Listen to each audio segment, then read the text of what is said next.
তাহলে এভাবেই আপনার আশেপাশের মানুষগুলো আপনাকে বোকা বানাচ্ছে আর আপনি সেটা বুঝতেও পারছেন না।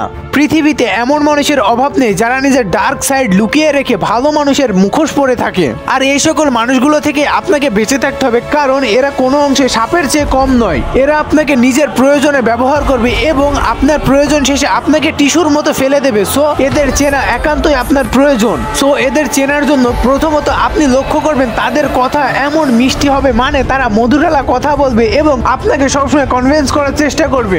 দ্বিতীয়ত, তারা নিজের লাভ ছাড়া কখনোই আপনাকে সাহায্য করবে না। এই সকল মানুষেরা সবসময় নিজের স্বার্থ বোঝে, তাই তারা সবসময় নিজের লাভ খোঁজে। তৃতীয়ত, তারা অনেক দ্রুত আপনার বিশ্বাস অর্জন করার চেষ্টা করবে এবং আপনার বিশ্বাস অর্জন করার জন্য যা করা প্রয়োজন তাই করবে এবং আপনার বিশ্বাস অর্জন করেই ছাড়বে এবং পরে আপনাকে ধোকা দিয়ে দেবে। সো এখন তো এদের চিনে গেলেন, তাই এদের থেকে সাবধানে থাকবেন, কারণ এরা কোনো অংশে বিষধর সাপের চেয়ে কম নয়।